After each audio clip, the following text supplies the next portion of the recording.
Good afternoon and welcome to the National Premier League from Canberra, Deakin Stadium. It's second versus third. It's Canberra Croatia against Monaro Panthers for a chance to go top of the pile, currently held by Tigers FC on 14 points. 2 points ahead of these two.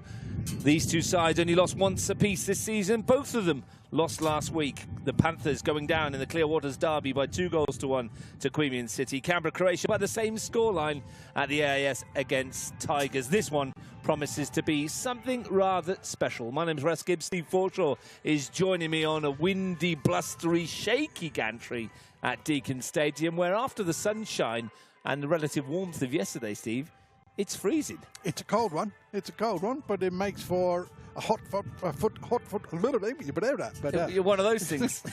A hot football match. It does make for a hot football match, is what you were trying to say. Look, at the end of the day, I'm not going to quibble with your problems with the English language there, because yesterday I called Samson Carr Seamus Carr 3 times. Seamus Carr, remembering he used to play for West Canberra Wanderers and Canberra Olympic back in the day, hundreds of games, and I went back in time. I was like a brain snap. But then a couple of times I called him Samson Carr, a couple of times I called him Seamus Carr. Anyway, I don't know what I was doing in that respect. Some would say in a lot of respects, to be perfectly honest. Let's have a look quickly before we go around the grounds. Full time, it's finished Canberra Olympic 5, ANU 0 in the Women's Premier League, as you would expect. I don't think many people would have been utterly surprised by that scoreline at all. They are playing at Canberra 2 into stoppage time at the end of the first half. It's Tuggeranong 1, Canberra Croatia 2 in the Women's Premier League. That one a bit closer than maybe some might have expected. West Canberra Wanderers versus Gungahlin United. Majura versus Belconnen in the Women's a bit later today. The other game in the men's competition will be Gungahlin versus O'Connor Knights today. Important one for those two at the wrong end of the table, Steve. They could do with a win, both those sides. Well, certainly Gungahlin could. I mean, after a bit of a slaughter last week in Griffith, they'll be looking to bounce back quickly. The only positive that came out of that was, well, 2 positives. They got home safe and they scored a goal in the Premier League after a long time in a scoring drought. But goodness gracious me, O'Connor Knights and Gungahlin at the wrong end of the table. You just wouldn't have picked that at the start of this year. 488 minutes it was before they scored that goal, or 492 I think it boiled down to when Luca Flores scored. I mean, if I'm being facetious, it's now even longer before they scored a goal in open play. So it would be because they had from the penalty spot from Flores last week in the league. We'll keep an eye on that one, of course. Our attention, though, is focused here. Before we do, though, yesterday, Tuggeranong United won, Queanbeyan City won at High Street. Steve Nealon again, as he has been wont to do all season for Tuggeranong. And then Thomas Blazewski off a 65, 70-yard ball from Christian Tokic over the top, which would have been a bit galling for Mitch Stevens. That game finished 1 apiece. I mean, there was chances both sides. You don't want to concede off a great ball as it was from Tokic. It's a long time in the air for you to see what's happening. I was actually had the pleasure of talking to Mitch this morning, and he said exactly the same thing. It's a sort of ball that we should have been able to cut out. And when he's talking about he's talking about Tuggeranong, of course. Yeah. That we should have been able to cut out, but we just sort of switched off for that moment, and it cost them the 2 points. Yeah, pace of Blazewski in. Ugali, well, they didn't get anything from their visit to the AIS yesterday. Nikos Kalfas off the bench. Ironically, substitute Samson Carr to substitute Nick Popovic to substitute Nikos Kalfas to score the winning goal in a 3-2 win over Ugali, who didn't make any changes. They only made 3 subs yesterday. So that in the end, it was a relative strength of the benches that's won the game for the Tigers, 3-2 against a team who's had a bit of a week, being told that they're probably not welcome in the Premier League next year, which is disappointing for all involved. But they didn't half put a show on yesterday, just proved that they probably should be there on merit. Look, I watched the game yesterday, and they would have gone back to Griffith thinking, that's one that's got away. We could have got something out of that for sure. I thought they played some really nice football. They were threatening. And they were certainly as good as Tigers, who have found a bit of form themselves. So, yeah, relative strength of the benches. Kalfas doing what he does. Unfortunately for Ugali, they go home with nothing when they probably deserved something.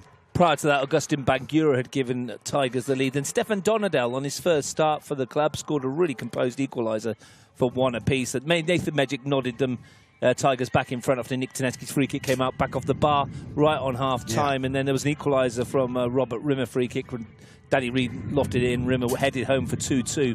And then, of course, that's Kalfas off the bench. Long-term injury for Nikos Kalfas. You could see what it meant to him when he scored that winning goal. Yeah. Well, he came on and did all right in the cup, didn't he? He got the third goal when Gungahlin were pushing and had left themselves with nobody at the back, and he came on and slotted one home to make the result far more comfortable than it probably was. But yeah, getting back into the NPL and scoring a goal after that sort of long-term injury that you mentioned, that would have done him a world of good. And we know how good he can be. We know he's a finisher. We know he's a creator. So I should imagine Tigers are really glad to have him back and in form.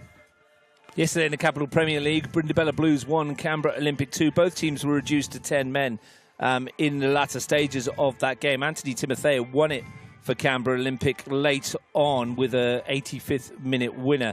Earlier in the game, it was a goal from Curtis Schaefer that given Brindabella the lead. Zach Milchalek equalised for 1-1, then the send-offs. Canberra Juventus 1, Belconnen United 5, a Rakesh Gurung own goal, Mikey Ronaldo, Harry Billington, a couple with Jake Bishop, Tom Cosentini from the penalty spot from Juve. White Eagles 0, Wagga City Wanderers 2, Maxwell Press and Cade Lyons for the Wanderers, their first win of the season. And West Canberra Wanderers 1, ANU 4, 3 penalties in that game. Ethan Stamatis from the spot for the Wanderers. Jack Gibson and Zach Chadwick from the spot from ANU, Jacob Hart and Monty Grace with the goals. Olympic stayed top of the table on 16 points, Belconnen 14, ANU 11, Brindabella 10, Eagles 7, Juve 6, Wagga 4, West Canberra still without a point. Results probably what we expected, except for maybe White Eagles losing at home to Wagga City Wanderers. Yeah, I mean, I watched Wagga play Belconnen the week before, and they were a decent outfit, so it's probably not all that surprising. But the fact that they've had to come down twice in the sort of 8 days, and White Eagles have been in some decent form themselves. So, yeah, a good result for Wagga. Now, I saw the Belconnen game yesterday, and they were very comfortable. And, of course, I think everybody expected that ANU and Olympic would pick up maximum points. The rain has just started here at Deakin Stadium, blowing from right to left. Let's have a look at the lineups as they join us.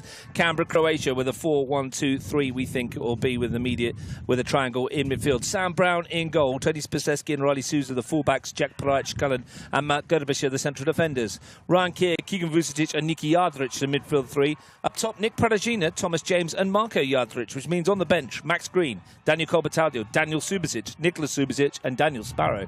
It's a hell of a bench. I mean, the starting 11's strong enough, but you look at that bench and you go, look at the experience, the quality that's there. And if things aren't quite going to plan for Canberra Croatia, they've got a hell of a bench that they can turn to turn things around. If it's a bit of a surprise, the Croatia lineup, what about this from Monaro Panthers?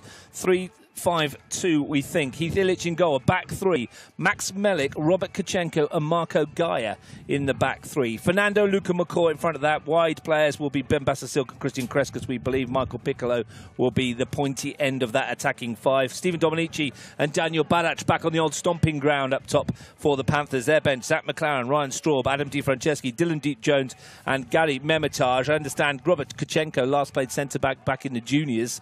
He's tasked with being middle of that back 3, which has been selected, we believe, for pace purposes.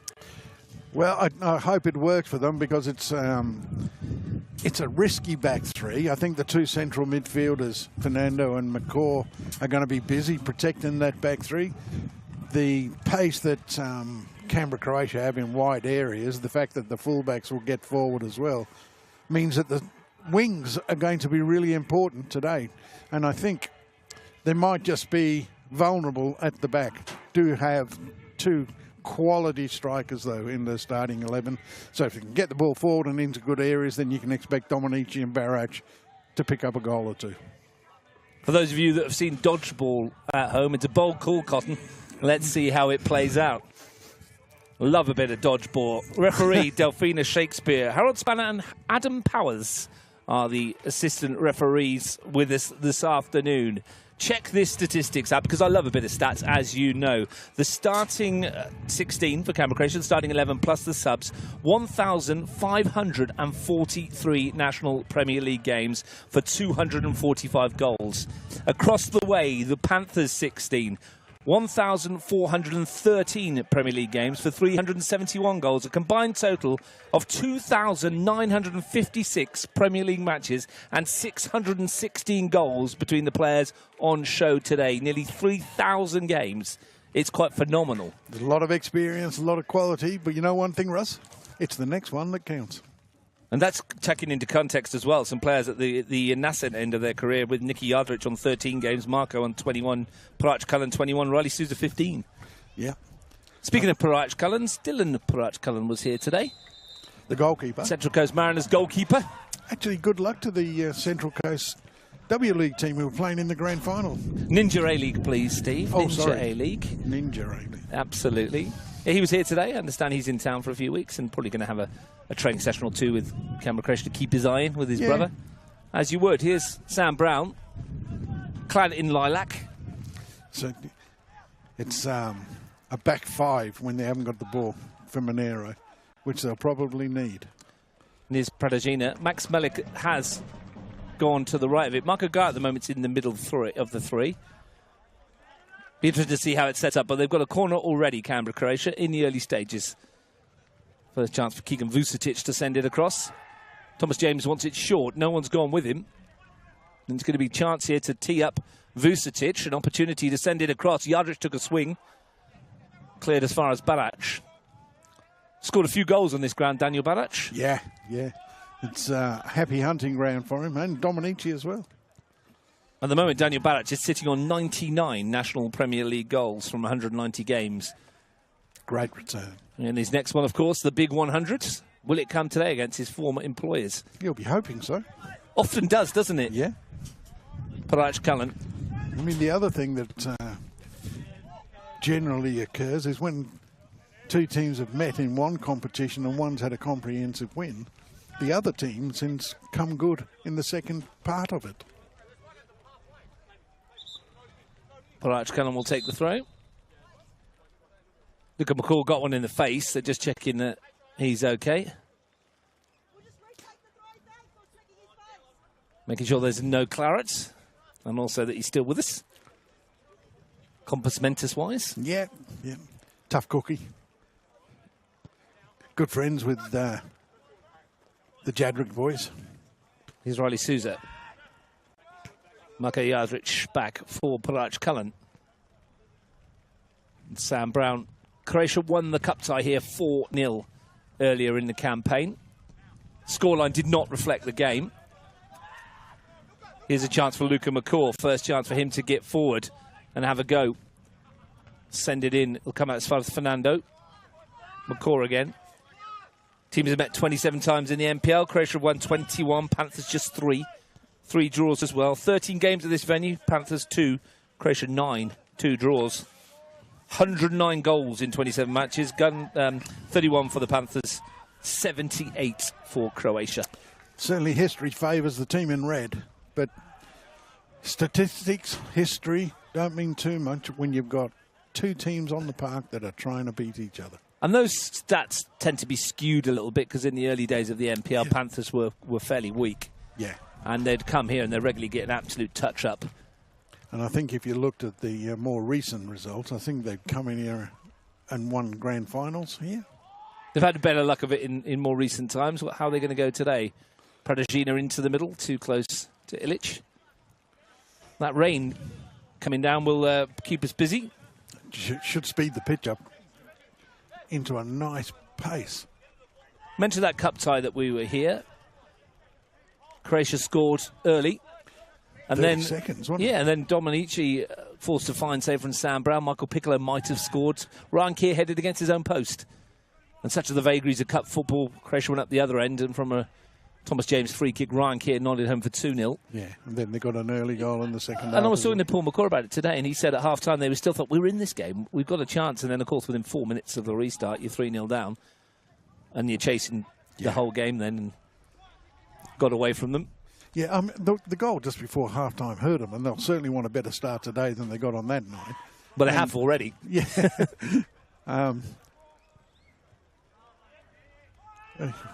It's agricultural. Yardrich on Gaia. Welcome back to Deakin Stadium for Marco Gaia. Yeah. I mean, he was trying to get the ball, but he's missed it by several feet. Pichenko. Captain's armband as well. Yep. Bassa Silk. Going to clip it forward. Dominici.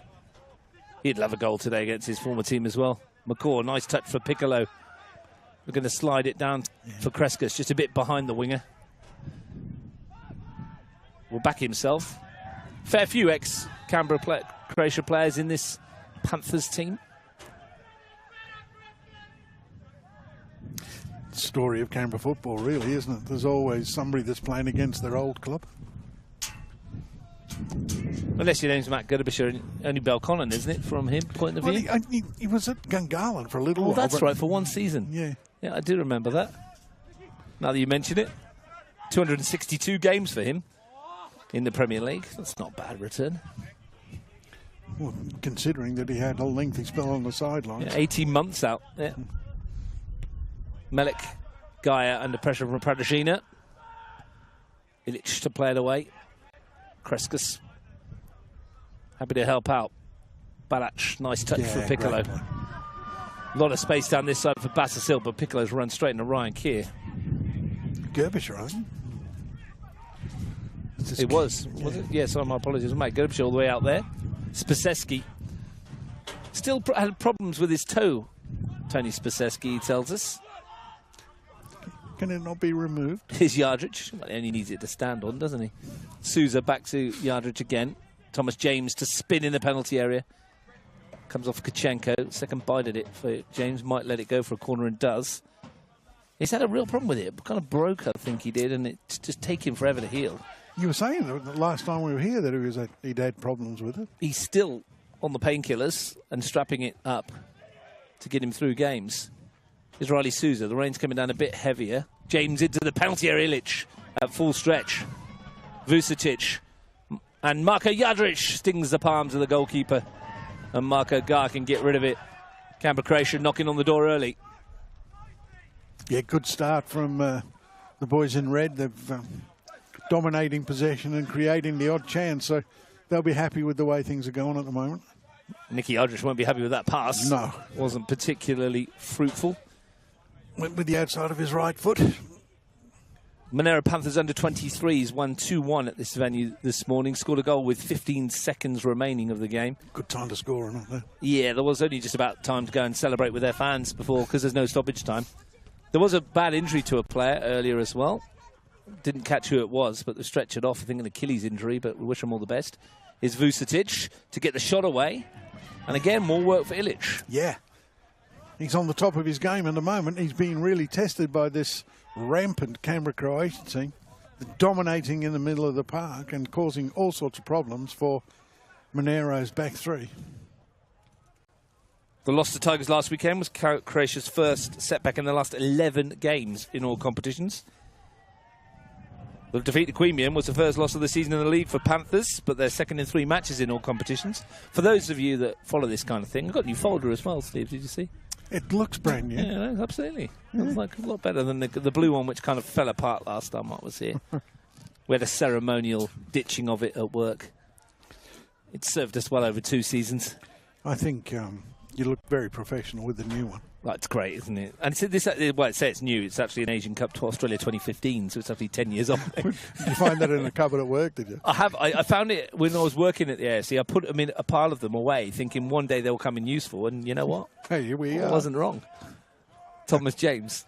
Oh, a couple more somewhere. Pradeshina over the top. Kachenko to tidy up. Yeah, good pace from Kachenko. Read it well. And that might be why he's there, that extra pace that he brings. But you can see what Canberra Croatia are going to try and do. Thomas James almost like a false 9, dropping into midfield and then trying to get the wide guys forward. Here he is again. Leading assist maker in the Premier League. Vucetic in. Nicky Jadric is there. Ilic will get the free kick. Yeah. But 7 assists, I think it is, for Thomas James this season already, which is quite a phenomenal return. How many goals consider, I was just about to say, he's got 4 goals as well. In one in the cup as well, so he's got himself 5 goals. In the league, 4 goals, 7 assists. Yeah. What's the jargon they like to use today? 11 goal involvements, that they like to say. Yes. Yeah. Goals and assists combined these days. What's his XG? I don't know, let's say 1.36. I have no idea. No one knows what XG. What a waste of time that is. Lost 1-0, but had far greater 3.8 XG. Yeah. Ben Bassasilk to drop the shoulder. Omar Marmoush had an XG of 1 yesterday, didn't he, from a penalty spot and missed it. Yep. Dean Henderson with the save.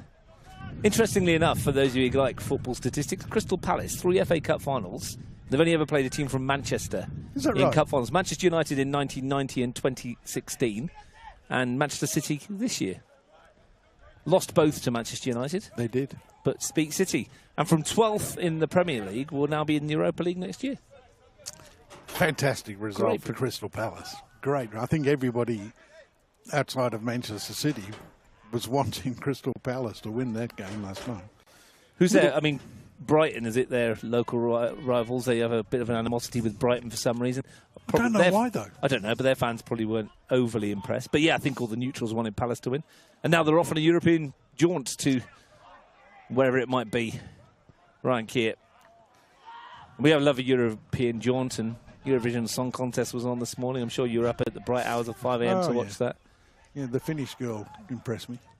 Austria won it, though. Marko Arnautovic's cousin was singing. Was it? No. I mean, it could have been. Here's a chance for Dominici to bring it forward for the Panthers. And slides it through, picked up by Sam Brown. I know I was talking to Frank Casey yesterday. He has a family tradition. They all get round together and watch it at 5 a.m. in the morning. And that's a true story. Frank, you need to do something about that. Getting up at 5 a.m. to watch Eurovision. Yeah.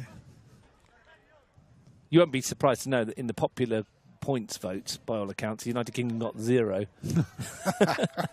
in the public vote. Yeah. So they got no points at all, which is quite impressive. Speaking of points, though, it's 3 up for grabs today, important ones. Here's Thomas James. Can he slide it through? Good idea. Went the other side, didn't he? Yeah. Canberra Croatia have started the brighter of the two teams. Fernando hasn't had a chance much to get on the ball so far. Giving that one away to Riley Souza. Marko Jadric. Keegan Vucetic might try his luck with the ball into the box instead. Thought he might hit it from there. I think he was contemplating having a strike and might just have changed his mind at the last minute. And it's ended up being a little bit of a nothing ball. But certainly, if you're Canberra Croatia, you're on top. And may well be on top of the table if they can get the 3 points. Ryan Keir back for the Gerbischer. Well, Tigers currently there. They've played 2 games more than everyone because this one will count as 1 back. As it stands, they'd stay top by a point.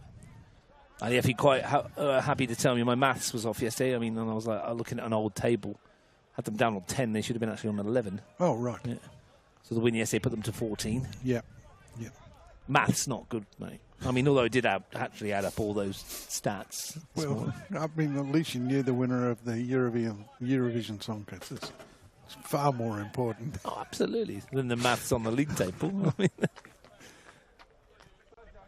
the maths on the league table will be okay. Will be important towards the end of the campaign. It's the only time they count. Yeah. You want to be top then. Being top now would help, though. Good recovery from the Tigers as well, to be honest. But first 2 games of the season, 1 point from 6. Yeah, they looked like they were having a torrid old time, but they found a bit of form. But there's no bad time to be top of the table. No bad time at all. It's just that if you get there early, you've got to hang on. Ask Arsenal fans about that. They've been top a fair bit over the last couple of years and always finishing second. Yep. Being top on the last day is important. The rain's eased off. Skies have brightened. Fernando looking for Kreskas. Spaseski's rapid as well. That'll be a good duel that over on the far side. Yeah, Spaseski. He's a good defender. Very, very good defender. And Kreska's going to have to be top of his game to get the better of him. Here is Spaseski. Vucetic. Pradashina. Nowhere to go. Barac looking to switch it for Dominici, but has overhit. Riley Souza covering up. Made that left-back spot his own in the absence of Cecilia. That's a lovely ball forward by Nicky Jadric for Marko Jadric. And he's got half a yard on Melik here. Can he find the right ball? Thomas James, that's usually a good option. Just drifting, James. Nowhere to go. Souza. Kier. Playing with real confidence, Paseski. Two teams coming into this had almost identical records, 4 wins and a loss each. Croatia 20 goals for, 4 against. Monaro 24, 5 against.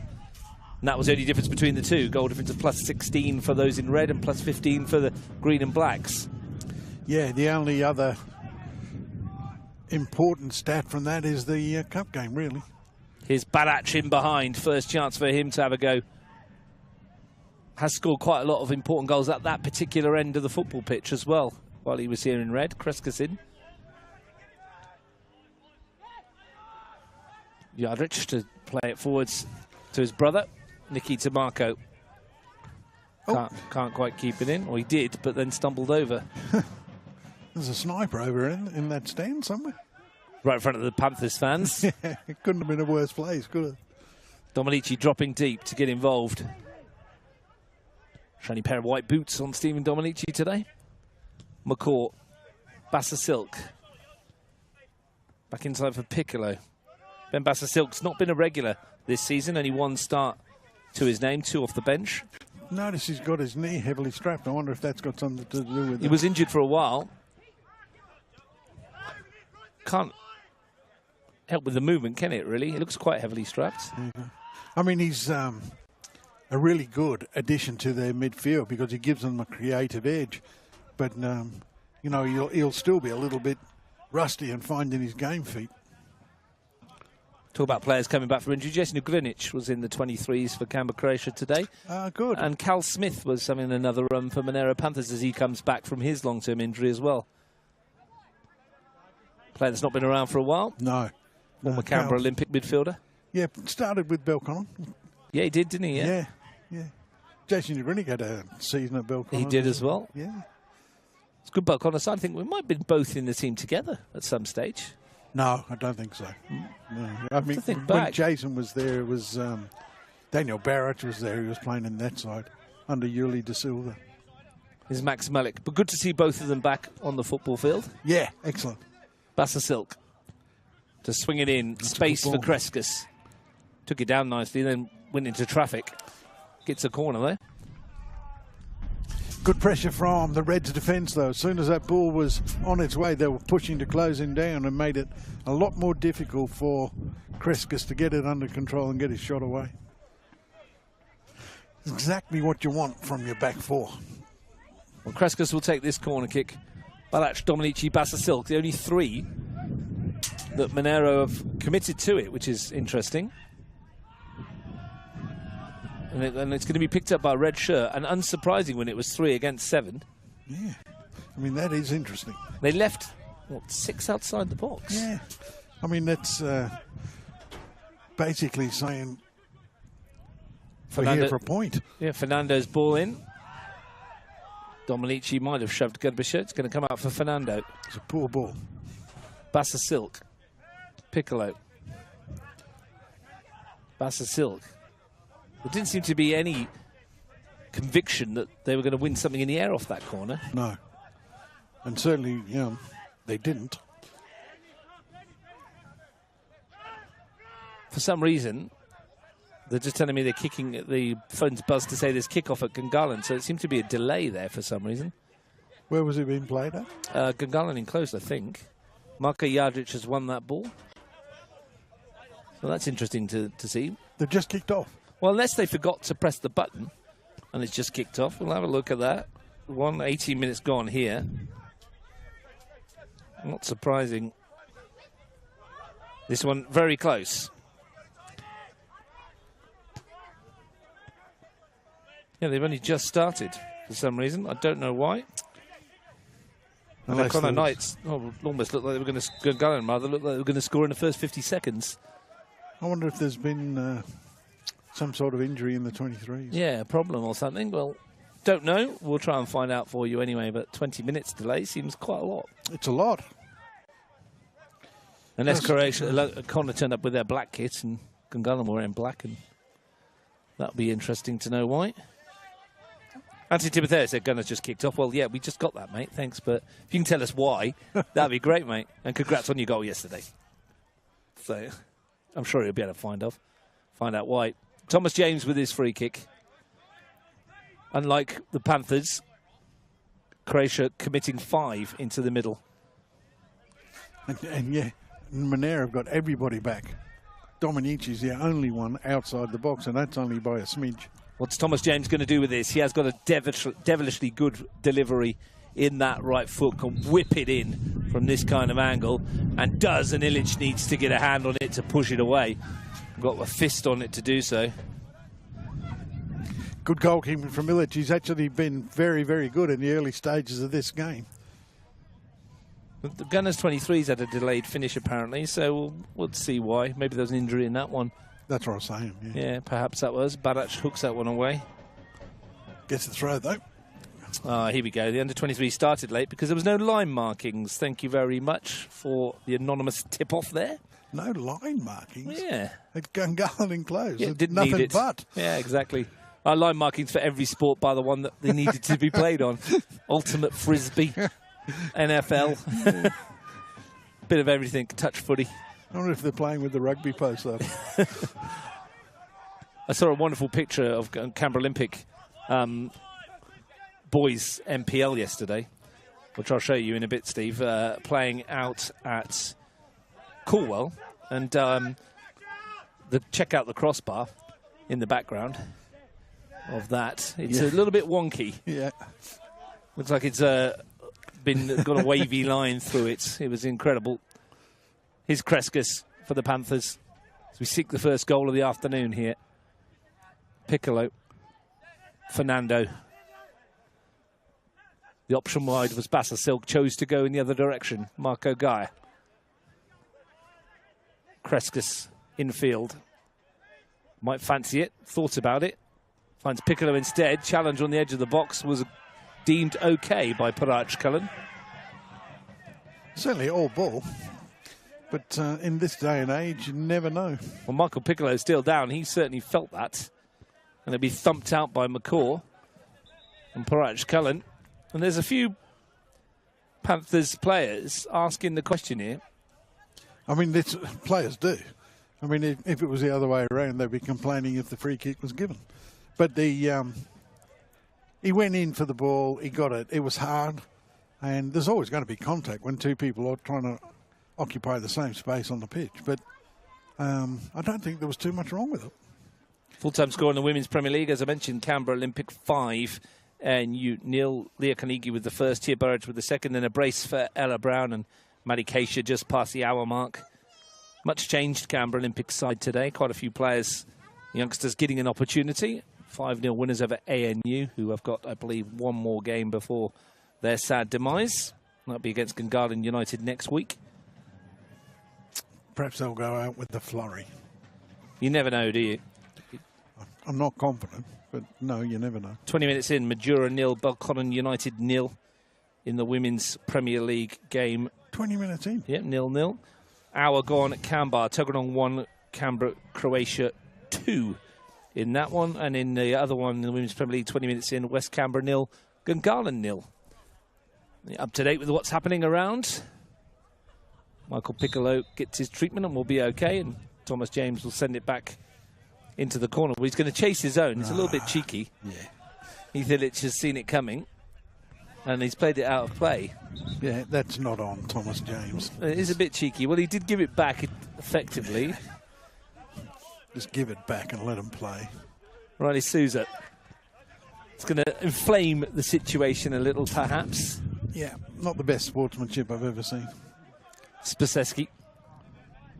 Gerbischer. Has it back from Ryan Keir. I was talking about those games, those two between them. Ryan Keir 210, Matt Gerbischer 262, so 472 games between those two. A lot of games.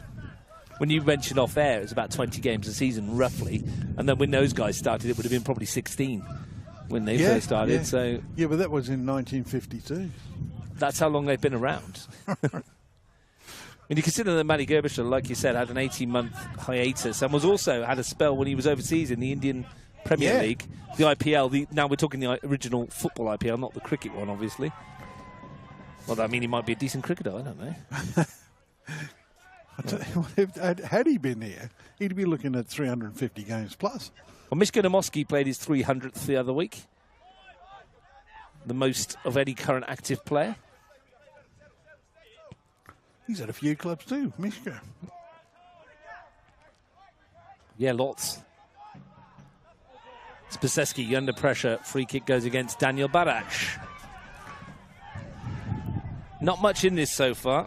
No, but it's getting a bit feisty. People are getting a little upset with the decisions not going their way. And interestingly, the tackle on Piccolo might just encourage people to try and emulate that similar tactic.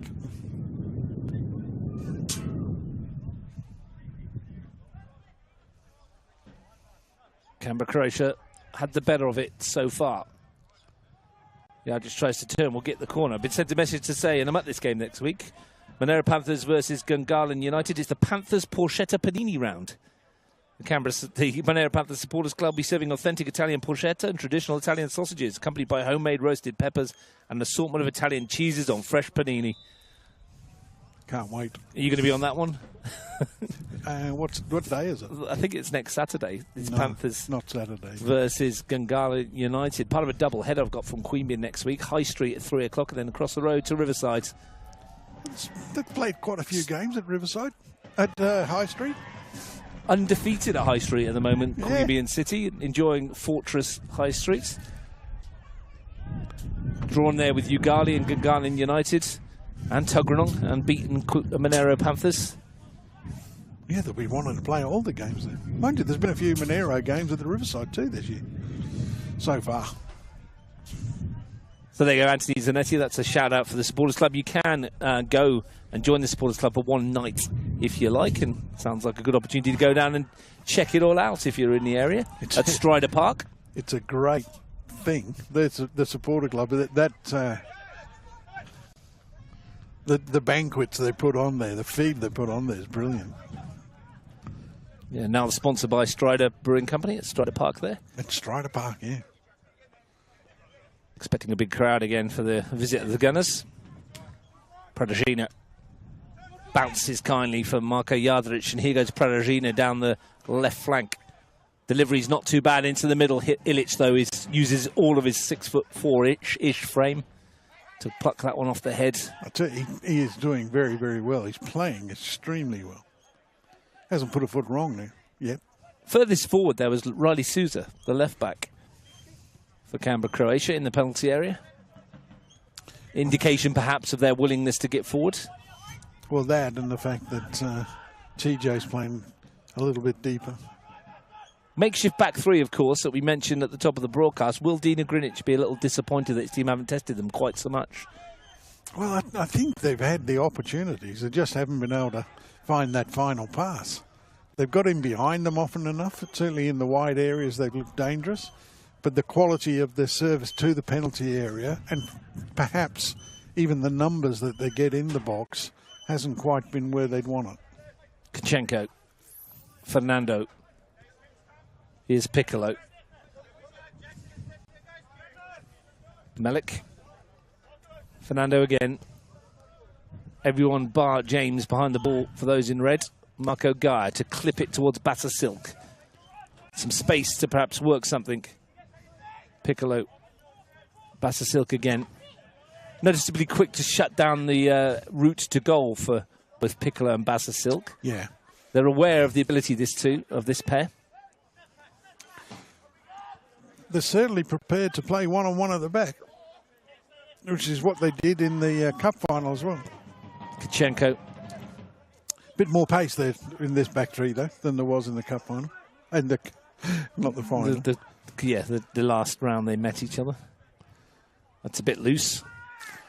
That was absolutely important. The guy got that interception because TJ was away. Thomas James might have been offside. Maybe. Yeah, there would have been a shout from those of a Monaro persuasion, no doubt. Here's Silk. Melik. Fernando. Steps inside. Silk will take on Souza. Wrapped his foot around it, but couldn't get the direction he needed. knocks it out of play. It's cup football this week, Tuesday night, South Jerrabomberra Regional Sporting Complex. Queanbeyan City versus Tigers FC. And on Wednesday, Canberra 2. Tuggeranong United versus Canberra Croatia for a place in the Han Australia Cup qualifying final on Saturday, the 7th of June at McKellar Park.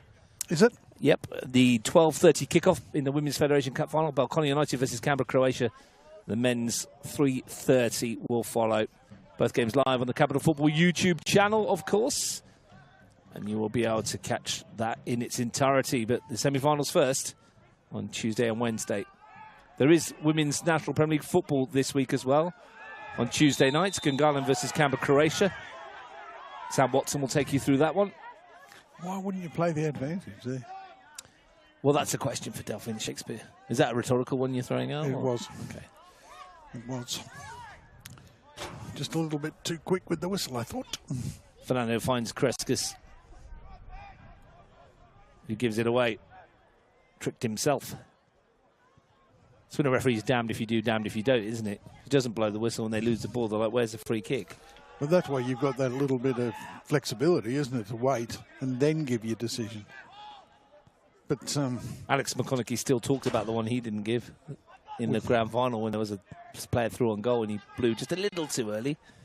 That one's over the top for Vucetic. Flag does go up eventually. Yeah, I think if he leaves it for Yadrich, Yadrich was on. Great ball over the top, though. Four-man press. Half press, perhaps. Not quite exactly committing to it, are they? No. Easily played around by the Panthers at the moment. Melek goes long, looking for the run of Barach, won by Parach Cullen. Souza stabs it for Pradajina. Ryan Keir. Not been at his best today, Ryan Keir. Piccolo's maybe got McCaw away here. Kreskas channeling to that left-hand side. Second bite of the cherry to find Dominici. Fizzed it out to Barach, took it down beautifully, forces the save from Brown. Wonderful stuff. Great football, wonderful strike, and good, solid goalkeeping from Brown again. Talk about trusting your teammate, because Stephen Dominici blasted that at Daniel Barach, and he killed it perfectly. What a touch that was. Unfortunately for Barach, fell on his non-favoured right foot for Hit the strike. it well, though, didn't he? He did.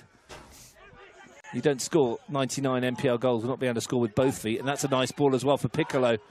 Dominici, the only player in the box, and Souza cuts it out. Yeah, you're playing with two pivots in front of a back three. It's very, very hard to get numbers into the box. And you saw an example of it there where they were in a really good position, but you didn't have anybody to pick, no options to pick. Bassa Silk with a corner kick. Into the near post. Fernando got there and turns it home. Yeah, but the flag goes up. Dominici was in front of Sam Brown. And I think he just obscured his view. And it went up early. And I think he might have even got a touch. He may have. Yeah. He may have. He would tell you he didn't because but he it was would have been miles off. Yeah. Nice corner routine there.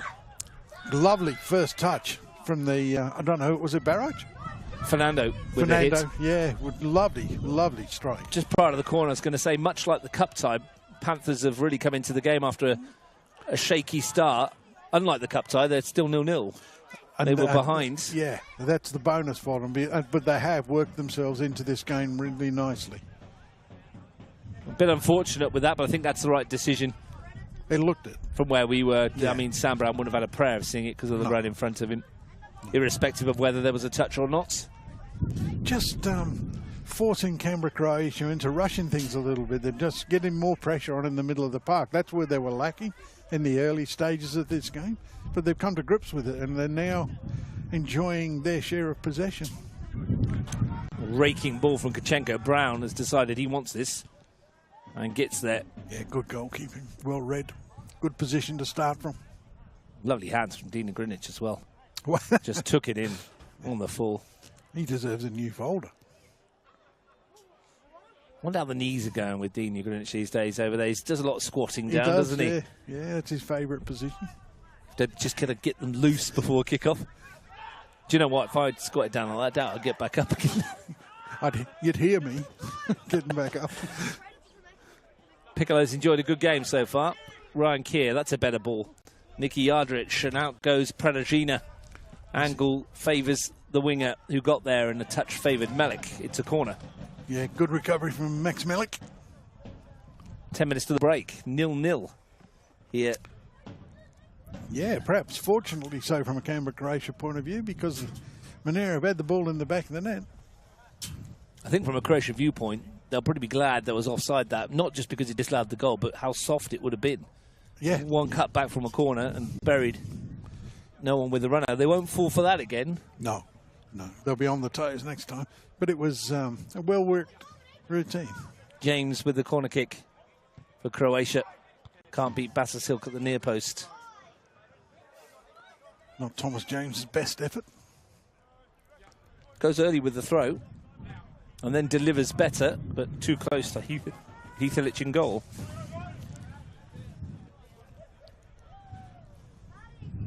When Archie McGregor scored his first goal last week in NPL round 5, it broke a Canberra Croatia clean sheet run of 364 minutes that dated back to Jace Dotson scoring here for Ugali in round 2. And of course, Archie McGregor went on to get a second last week. Defensively count, and that's why Canberra Croatia were above Monaro, because they're slightly better goal difference. Akio set it up, didn't he? Not Dotson's goal. Oh, the McGregor goal. Yes, absolutely, yeah. Went off early yesterday. Yeah, what was the injury? Not sure. Didn't get the chance to chat to him afterwards. Looked muscular more than anything. Badac and Gurbish a little coming together. Maybe it's precautionary ahead of the Cup semi-final. Yeah, you never know. Fernando, Silk, Riley Souza charged it down with his chest, says the referee. Yeah, I thought it was. I didn't think it was handball. Nicky Yardrich won it back. Pradajina. Nicky Yardrich again. Ryan Keir. Canberra Croatia happy to knock it around. Happy to keep a bit of possession.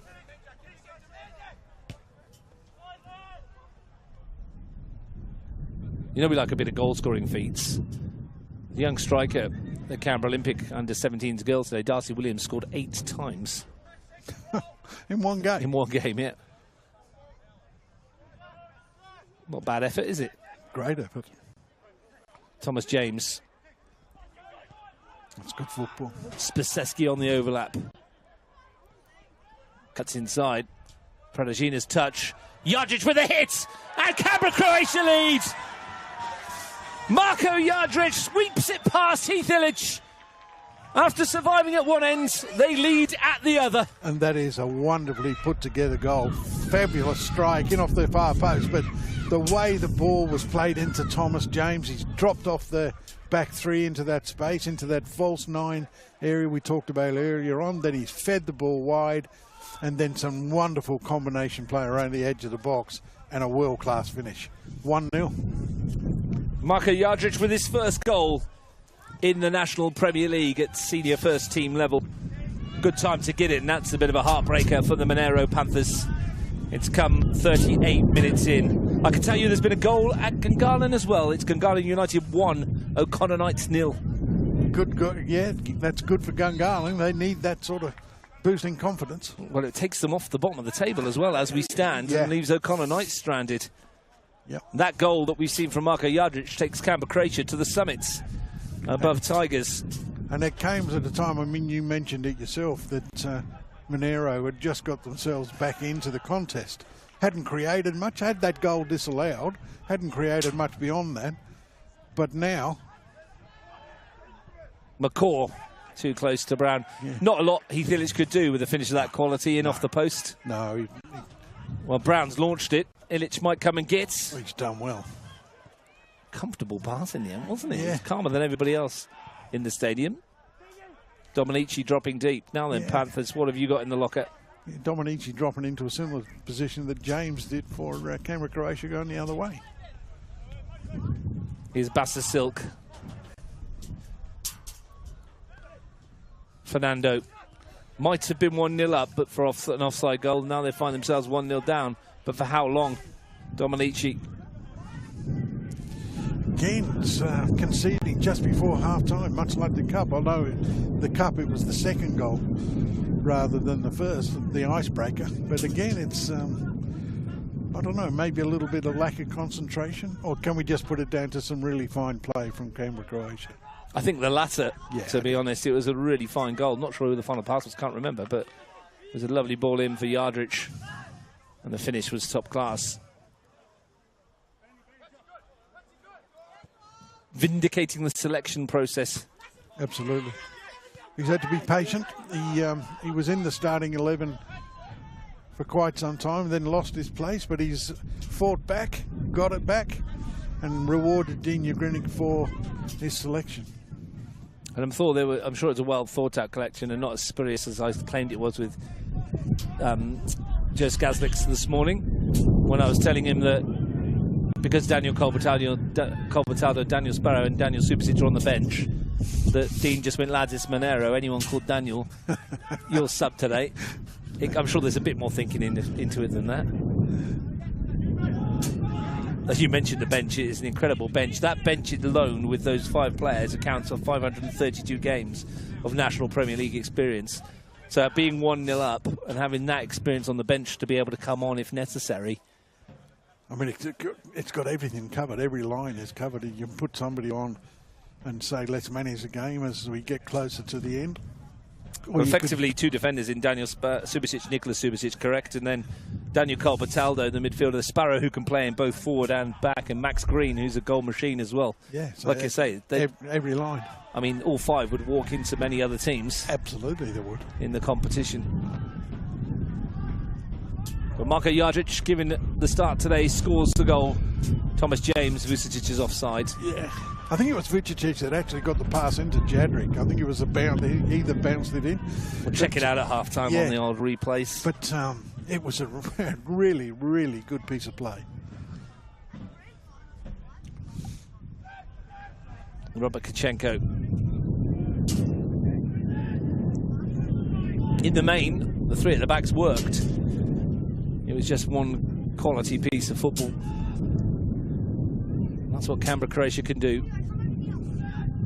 Tuggeranong United will no doubt be watching, taking notes ahead of their big cup semi-final. In terms of since the Hahn Australia Cup qualifying came into being, Steve, this will be the I think it's the 11th year of qualifying. Tuggeranong United and Canberra Croatia both reached 7 semi-finals in 11 years. It's a great record. It's a great record. Specifically, I mean, Canberra Croatia, you'd expect it from their quality, but Tuggeranong United 7 semi-finals in 11 seasons. It's quite incredible statistic. And as we both know, they've been in the round of 32. And in the round of 16. And in the round of 16, yeah. Which not many clubs can say. No. In fact, it's only Canberra Olympic and Tuggeranong that can. Pradajina. And it will be an awfully long time before anyone matches the feats of Frank Keisha's Canberra Olympic and gets to the semi-finals, I believe. Yeah. I hope it's not a long time, but I feel it might be. I'm with you on that. It was a hell of an achievement. Vucetic. Ball forward. Gaia wins it. I mean, considering that year as well, they also won the cup that year because they got to the semi-finals. They won the league as well. Incredible season. And it was their 50th anniversary. 50-year anniversary. Yellow card coming out here. I think it's... might have been Thomas James, was it? I don't know. I think it might have been. Flushed in his general direction. Did write a book about that Canberra Olympic season a few years back. I don't know if you've seen a copy. I think I have, yes. Yeah, there's one floating around somewhere. It's an incredible season. Sure, Canberra Olympic have got some if you're interested. Spaseski wins a header. Comes off Piccolo. A lot of those games, of course, were played at this venue. Canberra Olympic having to use this one because O'Connor not suitable. Vucetic is quick. So is Gaia.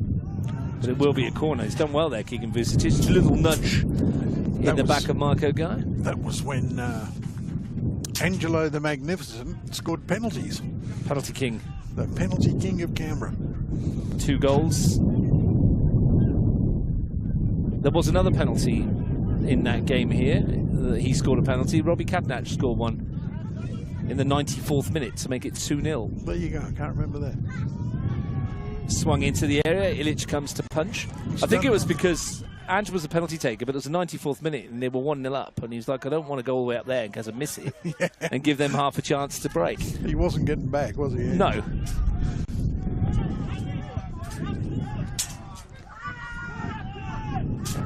Parach Cullen.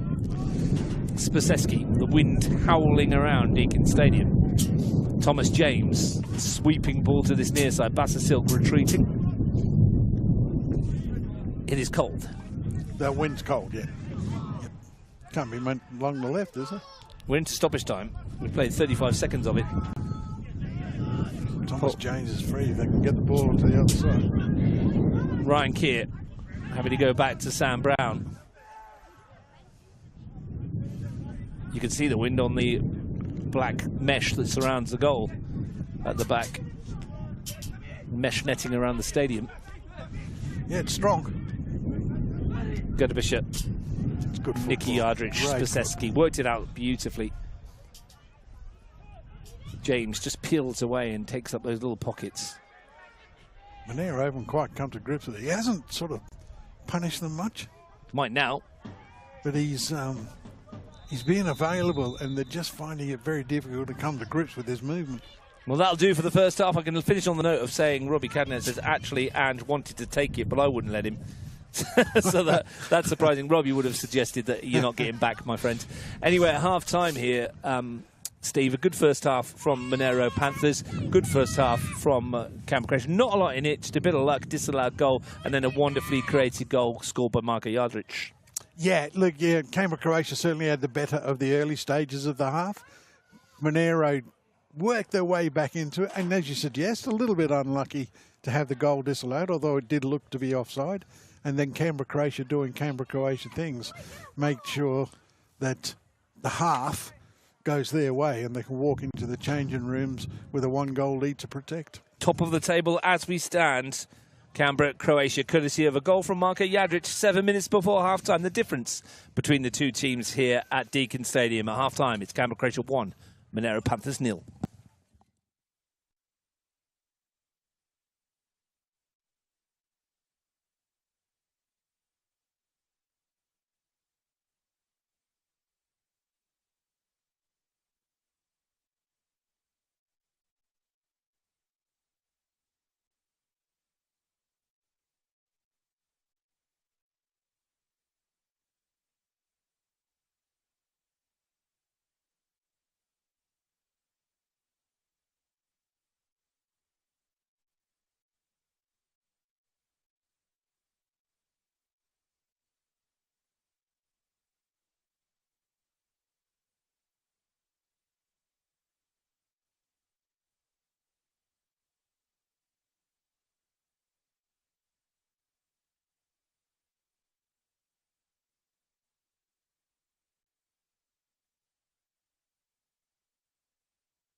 Welcome back to Deakin Stadium, where we're just about to start the second half. Canberra Croatia lead by 1-0, and they've made 2 half-time changes. I'm Russ Gibbs. Steve Forshaw is with me. We're just about to let you know what they are, Steve Forshaw.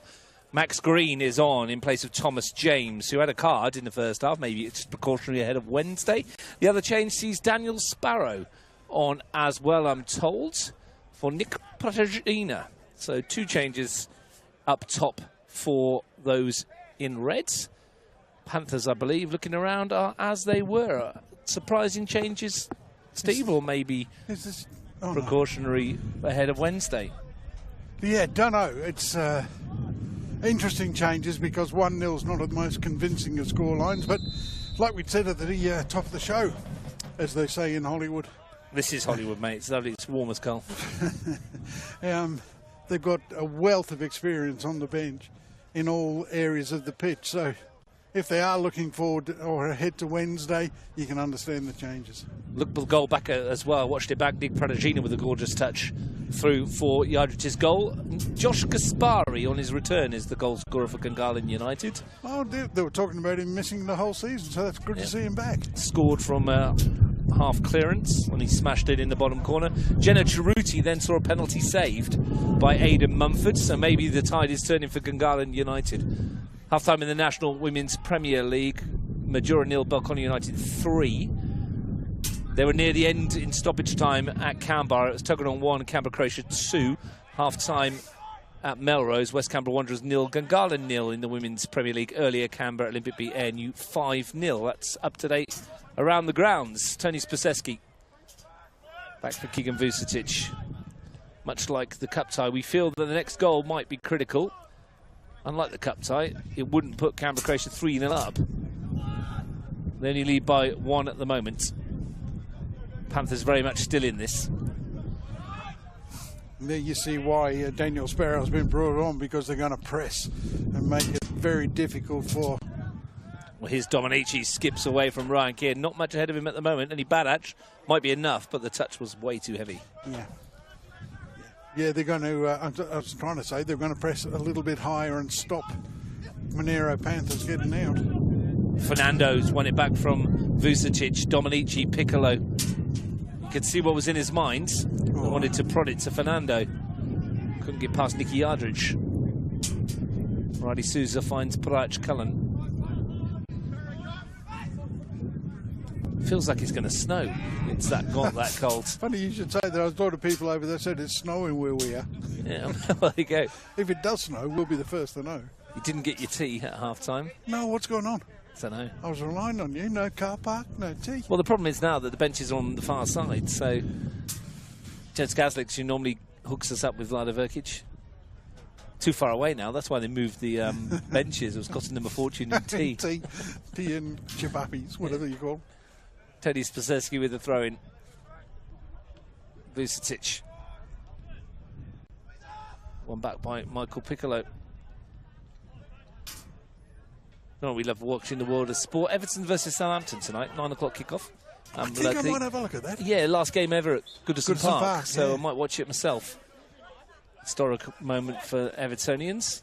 Couldn't have asked for a better game, could they? Southampton, bottom of the table, already relegated. Get beat 4-0. What's the chances of that happening in your last game at your home ground? I understand they're not going to demolish it now. No, it's going to be the home of the women's, which sounds a bit fishy, considering that they have a attendance of less than 1,500. Yeah, it's a big stadium for 30,000 seater, 34.5, I think. But yeah, good to see that they're not going to demolish it. Probably till the land prices come up, or is that just me being cynical? Anyway. Well, if you don't demolish it now, you can always sell it later, can't you? Yeah, absolutely. Marko Jardric into the middle. Again, Illich, well read. He's played well, Illich. Speaking of women's football, victory in Mariners in the Ninja A-League final, 0-0, I think, at half-time. Watched a bit of that in the break. Thanks to Michael Rubendulla's got the match on the TV in front of us, his monitor. Kreskas. Well done by Piccolo, just skips away from Vucetic, 2 number 8s in head-to-head competition. Barach. Sliding challenge from Gudabashir on Barach. Not for the first time today. Well, for the much vaunted striking duo, they haven't had a chance on goal really yet, have they? Barac had that one snapshot that was saved by Brown. Dominici yet to test the goalkeeper. Well, he tested him, but he was offside when he did it, unfortunately for Monaro. But yeah, they've had their fair share of possession, and they haven't been able to create any really telling chances to test Brownie in goals. As you mentioned, the one that they did, he dealt with very well. Parach Cullen steps in. We've been blessed over the last week in Canberra, where we were waiting for winter to hit us. Well, here it is. And it's been, we had an Indian summer near enough, wasn't it? It was really warm yesterday, but I feel like the weather might just have finally decided to turn on us. I was out early at Kaylin enclosed, and it was foggy to start off with, foggy and cold. And then the sun came out, and it was like a beautiful spring day. Do you know, if the wind dropped, it'd be nice. It wouldn't be too bad, would it? But it's not. Here's Sparrow. It is freezing. Can't squeeze it past Piccolo. It's going to break for Barac. I don't think Max Green's had a touch in the second half so far. Been patrolling around up front, hasn't he? Sparrow's got stuck in. Max Green, incidentally, has netted in the last 3 matches for Canberra Croatia, twice in the league and 1 in the cup. Yeah, I wouldn't be giving him any space, that's for sure. Bit of a missed opportunity here as well, Steve. This is a bit strange. I'll come back to this in a second. As Vucetic might look to find out Marko Jadric, the goal scorer. Sparrow. Max Green's first involvement. Sparrow again. Was Marko Jadric, in fact, who laid it back. In the last 2 games the Panthers have played, they'd scored in the 39th minute of the match. And depending on how you look at it, they've just conceded in the same minute. There you go. Near enough. Which is a bit of a strange one, yeah. They give and they take away. And depending on who you support, they mostly take away. And they move in the most mysterious of ways. Well, they've just given you another season in the Premier League, Steve, for Leeds. And then you'll be back down the Championship to play Wrexham. We're getting 6 points, but anyway, because we've got to play Man United twice. Oh, Leeds don't beat Man United, mate. You know that. Crescas wins it. Remember their first return to the Premier League, Scott McTominay scored 2 in the first 3 minutes. Yeah, but they got rid of him. Yeah, because he scored 2 in 3 minutes against Leeds. Napoli saw him that day and went, we need that guy. Spaseski. Should have kept Scotty McSauce. What a player. Vucetic. Oh, it's poor. My tip for the Ballon d'Or, mate. Scott McTominay. If you've got a tip for the Melbourne Cup, keep it. You know how my tips went when I went to that one race day. It was all right. Won the first 5 races. Yeah, you did. I was on a roll. Using the time-honoured tradition of going, that sounds like it might win. Barac will chase this, and Gudabashir will just see him off. There's no rhyme or reason to these things, is there? No. Stephen Dominici isn't in this game at all. They need a lot more out of him. And the problem they have is that they're under pressure. Vucetic into the penalty area. It's a good ball from Spaseski in the first instance. And they just can't seem to get any sort of controlled possession in the middle of the park to give Dominici... Barac is offside here. Came back from offside position. Yeah, he did. Yeah. They need to get him on the ball somehow, don't they? Yeah. I mean, he's playing very deep, which means Barac is largely isolated up front. And he's not in the game. And it's the Stephen Dominici that we've seen in the last couple of years where he sort of looks a bit disinterested. Half-time, Gungahlin 1, O'Connor 0. Sparrow, the half-time substitute. What a ball that is. Might come for Jadric, and that's a top save from Ilic. Marko Jadric scored his first ever NPL goal in the first half. Might have had a second. Ilic plucks that one out of the air. It's a really good save from the goalkeeper. Fantastic. Fantastic. So great ball from Sparrow. Absolutely superb ball. And Marko Jadric got a shot on target, which is the absolute minimum requirement. But goalkeeper there to deal with it.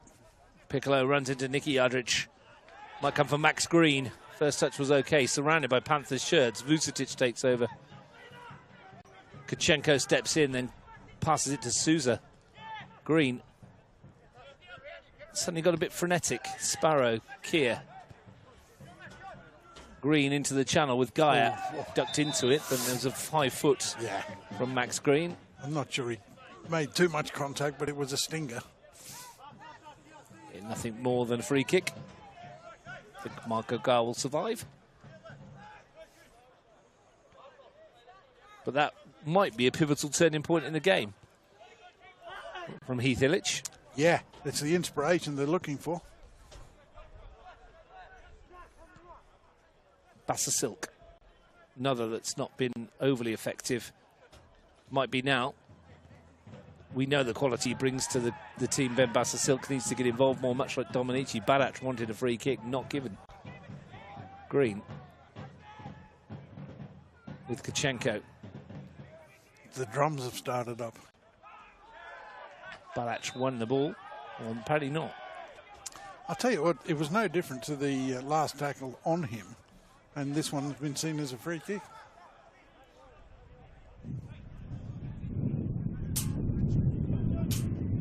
Feels like it's going to be a good second half. And Brown's giving it away to Fernando. Had a look ahead. It's not much to hit, was there? Dominici has dawdled on it, lost out for Gerbischer. I think he's crossed. He didn't get a call. I think he's crossed because he's should have been making forward runs there rather than coming towards the ball. Piccolo finds Dominici. Now he can go forward. Drift past a couple, but outnumbered again. Spaseski. Vucetic. Nicky Aldrich's touch. Ryan Keir. Souza. They really are an attractive football side when they get their act together. Canberra Croatia. Nicky Aldrich again. Vucetic to slide it through the gap, and it's found its way through to Sparrow, who's offside. Smashes it home. Good finish, that. Great finish. See, that's not a yellow card for me because he scored. We've had this conversation before, see? Run the risk, score a goal. Kreskas. Offside against Barish. Now, last week I was at, and I'm being facetious here, I was at High Street and I saw Stephen Dominici get a yellow card for kicking the ball away. I saw someone else get a yellow card for kicking the ball away. I saw Giuseppe Tyne sent off for a second yellow card for kicking the ball away. Yes. And yet here we are this week. And it's play on? And it's play on, and well, it's free kick, but no yellow card. So who's right? The referee that gave the yellow cards or the one that didn't? I mean, if you're consistent across the board, then in a game, I guess that's all you can ask for. If it happens again and don't get a yellow card, then I can assume you can be okay with it. And like I said, we don't often talk about saying just check out yellow cards for the sake of it. But if you're a player, it'd be frustrating. I can imagine Giuseppe Tyne's watching this now going, I did that last week and got a card and got sent off. So I think that's a point I'm trying to make. I think it's a valid point as well. I mean, I'm always said, and I'll stand by it, that you can only expect consistency within the game. You're not going to get it across multiple games. And that's what I've just said there. As long as you get the same one later on, it doesn't matter, does it? But it does. You can see why it would frustrate individual players. Absolutely. Absolutely. You know, you've often heard a player going, I made that tackle last week when I was sent off. Yeah. I've handled the ball outside the penalty area in an FA Cup final and got away with it. I mean, didn't he get the free kick, did he? No, he didn't. Got away with that as well. Kachenko forwards. Nodded on, but it will go out of play, Piccolo. Almost quarter of an hour of the second half already gone. At least that wind's died down, Russell. And the crowd picked up as well, didn't it? Because about 10 minutes before kick-off, there wasn't many around, but people are braving the weather now. They're all towards the back of the stand. They're not getting down in the elements. Yeah, getting out of the wind. Yeah, gee whiz, it is cold. I'm glad of these headphones because they keep our ears warm. Sparrow, lovely touch. Vucetic, Max Green wants it ahead. Kachenko needs to get there and does. Yeah, silly free kick. Silly. Arm on the back of him to help him over. Robbie Kachenko knew what he was doing. Yeah, I think he's sort of tapped in though with his. He's got his right foot across his shins. Silly free kick to give away. I mean, excellent defensive work though from Kachenko. Yeah, of course. Gaia. Kreskas. Comes off of Nicky Aldrich. Reminder, Cup semi-finals Tuesday, South Jarrah, Queanbeyan versus Tigers FC, and then Wednesday, Canberra 2, Tuggeranong versus Canberra Croatia. Both games free to enter. If you want to go along and watch it, I'm sure they'll be happy to have you. Daniel Badac having a word with Jack Parach-Cullen about falling over. There was contact. It was accidental, but it was I don't think it was a dive, was it? No. Frustrated man, Daniel Badac. Yeah, I can understand why. Jack Parach-Cullen pleading his case. Yeah. He's going, well, you call me, mate. And they're still having a chat about it off the ball. He's not happy, Daniel Barris. He's not, is he, for some reason? Kachenko, mainly because his team's 1-0 down, I'd imagine. Yeah, and it's been one of those days. He's worked as hard as he always does, but he just can't get the breaks that he needs. And they're still having a little bit of a chat over there in the corner. Jack Parach-Cullen and Daniel Badac having... Will that come off you, my friends? I don't know what Daniel's problem is. Get a goal, it'll fix it. Maybe Jack Parach-Cullen offered him a couple of tickets for the Central Coast Mariners match last week of his brother, and didn't come up with them. I don't know. Yeah. Just saying. Or did. Vucetic. Now that's going to be picked up by Kreskas. Bit of grass to run into here, Christian Kreskas rather. Stephen Kreskas plays for Queemian. Didn't hit it as well as he wanted to. Didn't even trouble Brown at all. Nothing wrong with the idea, but the execution was way below standard. Some kids sat in the back of the stand behind us in T-shirts, mate. Kids just don't feel the cold, do they? It's mad. Sam Brown under pressure from Badac. Got his gander up here, Daniel Badac. Yeah. I mean, he's got to be a little bit careful that he doesn't cross the line, but his work rate is phenomenal. Kreskas wins the header. Nicky Yardrich pops it forward. Kreskas has it back again. Fernando turns away. Dominici. Gaia. Back to Gaia again. Fernando, all a bit congested, but they've worked it nicely for Gaia. Kreskas will carry on here.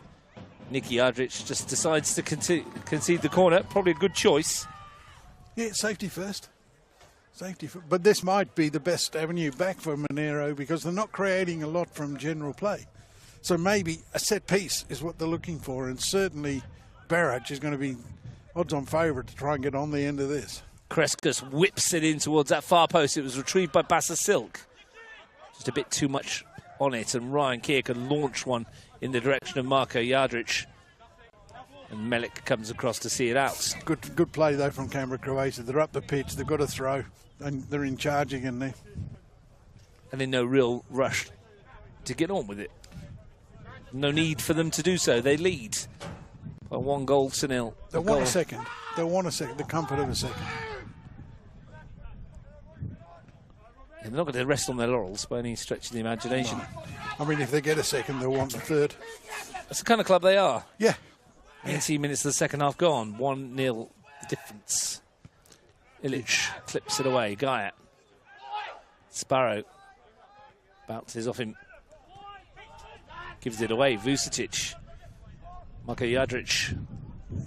Second stab at it finds Nicky Yardrich. Riley Souza. Panthers have been sucked deep into their own half here, and plenty of time for Matt Gerbisher to pick a ball for Spaseski. Sparrow. Vucetic. Lovely angle ball and a great run from Marko Yardrich here. Marko Gaia stood into block it. Excellent work. Yeah, great football from Gaia. Lovely football from Canberra Croatia to create the run in behind, but great defending. Melik can bring it forward. Badac met by Parach-Cullen. Melik. He's marshalled him well, hasn't he, Parach-Cullen? Yes, it's been very good, the defensive duo, haven't they? They've kept the strike force very quiet indeed. Don't want to give them too many openings, though. No. Likely to take one if they do. Yeah. Game goes for 90. Increasingly these days, 96 or 7. Yeah. Sometimes a bit longer. The cup final went for an extra 10, didn't I don't know why. I mean, because I only watched extended highlights and saw it was a plus 10 at the end. I'm not sure why that was the case. And Guardiola was whinging about time wasting. He got an extra 10 about minutes. something, isn't it? Kreskus to sweep it into the penalty area. Might come out for Luca McCaw. I mean, if I was whinging, if I was Guardiola, I'd be whinging why my £150 million rated centre forward didn't fancy a penalty in the cup final. Apparently that was decided before.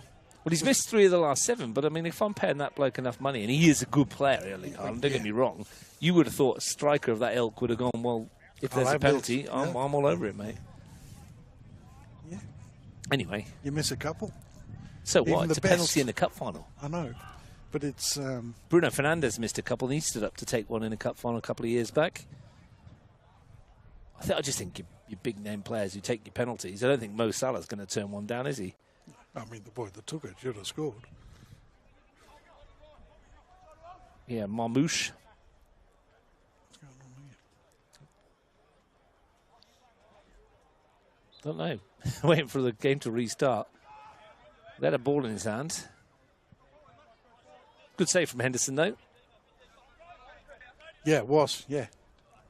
Guy, a nice angle on that ball, but too much for Kreskus. It was a substitution. We were talking about Marco. The game. Daniel Colbertaldo snuck on for Marko Jadric. Marko Jadric is the match winner at the moment. Yeah, the 3 that started up top have all been replaced. Vucetic thumped off his shins by Marco Gaia. That could have gone anywhere. Daniel Colbertaldo, another one of those hugely experienced players. This is 174th National Premier League outing. I would have thought there'd been more than that too. Stepped in by Gaia. And here goes Barac. Here comes Gerbischer. Between them, Spaseski and Gerbischer. I think it's going to be the lesser spotted indirect free kick here. For what? From Daniel Barac, playing it on the ground. And maybe a dangerous play, I think it would be called, because he's going to get kicked. Now, I don't know how that's dangerous against him, I don't know.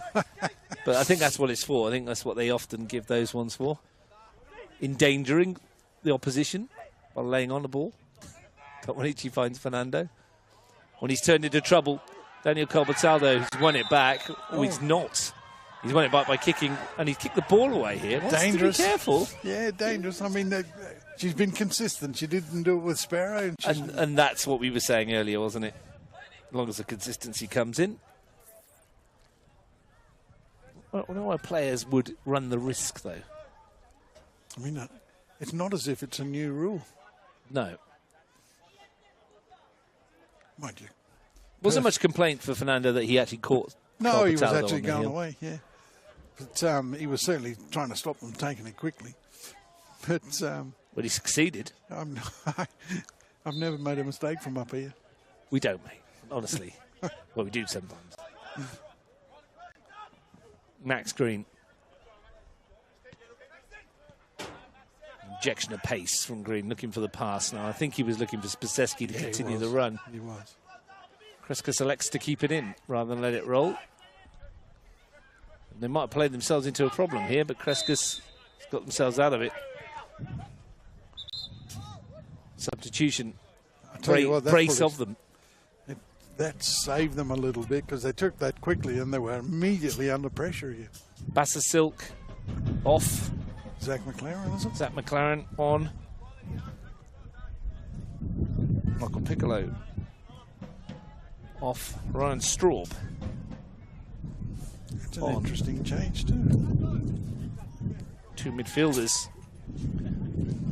Just looking for fresh legs. Well, it'll be interesting to see what they're doing because Bassasilk was playing wide. Both the players that come on are nominally central to players. Zach McLaren's gone up to a 10 role, isn't he? And Fernando's gone wide into Bassasilk's spot.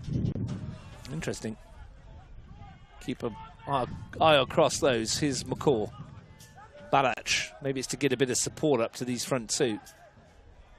McCaw First touch for Straub. Kreskas lets it run for Dominici. His cross comes off the back of Max Green. Vucetic. Now Green might be away here if he can send him. And he is quick. He'll have a glance up and see no one there. Sparrow arriving now. And that's where it's gone. It wasn't a bad delivery. No, maybe on the floor was a better option, but it was a good break from Canberra Croatia. And that's all they need to do. Stay tight at the back now. Catch them on the counter. Rampaging run forward from Melik, trying to get his team ticking over. Dominici. McCaw. Kachenko wins it back. Melik. McLaren. McCaw. Driving through. Luca McCaw. What a run this is. It's Dominici. Couldn't get his head on it. Should have. Went over the top of him. Well, both those substitutions have suddenly lifted the Panthers. The midfield looks a lot more energetic and enthusiastic than it has for the last 50 or 60 minutes. Luca McCaw finally getting some driving runs on. Which is, you know, that's one of his real strengths. He's away again here. Suddenly a much-needed boost for the visitors. Sparrow. Will they pay for overexposing themselves? Nicky Yardrich can't find Colbertano what he can because... Oh, he's giving him offside. Came off of Fernando's hip. Arms in the air from Canberra Croatia. Wind picks up. And I think it was a wind that might have done for Fernando with that little chipped ball. McLaren. Barac. Dominici. McCaw. Barac. McCaw. They're turning the pressure up here, aren't they, the Panthers? Yeah, and it's largely through the agency of Luca McCaw. He's driving from midfield. Gaia finds McCaw. Flag stays down. Can't get his feet sorted. Now flag goes up. Oh, that's... Jeez, I hate that. I do. I mean, there was a boy, I think, playing for Nottingham Forest. 1 year, yeah. Yeah. He's got put into an induced coma because he went into a post because of one of those decisions where they didn't put the flag up. And if he's offside, put it up. I mean, it's not as if we've got VAR to change it anyway. Melbourne victory 0, Central Coast Mariners 1. Emily Husband's had a great season. She has, and this is going to be a big result for the Mariners, who knocked out Canberra United, of course. Yeah. In the elimination final. There's a bit of going on here with Kachenko and Colbertaldo. It's all a bit silly. This is over there. This is over a throw-in. Yep. There's a lot of pushing and shoving and arms being raised here over who should be getting a throw. Not unusual between these two teams. Get a bit of tension. Well, it'll be interesting to see if there's anything dished out here. Just Delphine Shakespeare telling Robert Kachenko to calm everything down. Whose throw-in was it? Well, I think it was. Oh, it's a free kick. Free kick. It's given. Free kick's been given. I actually think that's good refereeing. Just going over there, told them all to just wind the heads in a bit. It will be a Canberra Croatia throw. Monaro thought it was theirs. No need to throw the cards around. That's good refereeing, I think. Yeah, she's done well. A little bit of nothing, really. That's a lovely ball from Straub. Now Barac. Gerbish has gone across to meet him. Here's Dominici on the turn and hits the post and into the arms of Sam Brown. How unfortunate can you get? Or how lucky can you be, depending on your point of view? Yeah, I mean, that's Dominici's best chance of the game, and he's been dead unlucky. Fernando. Susan was down in a P. It feels like a cup tie now, doesn't it? Yeah, the intensity and the pace of the game has gone to another level. Sparrow's won it back. It's going caught late as well. Advantage played. Max Green. Colbertaldo in the middle. Green to take on Gaia. Vucetic arriving. McLaren stabs it away. It's one end to the other at the moment. Kreskas. And Canberra Croatia are just lagging a little bit. Once that ball's away from their danger area. Barac onside for the time being. Looking for Dominici and finds him. And it bounces up and hits his arm, unfortunately, for Stephen Dominici, who then has a little coming together with Ryan Keir. Probably sums up, sorry Russ, it's Stephen Domenici's day today. He hasn't been... Well, Stephen Domenici's just talked himself into a yellow card as well, I think. And he's got a history of doing that. But he's not been in the game enough. Then when that chance comes, for all intents and purposes, he must have thought he'd scored, and the ball bounced kindly for Brown. He gobbled it up.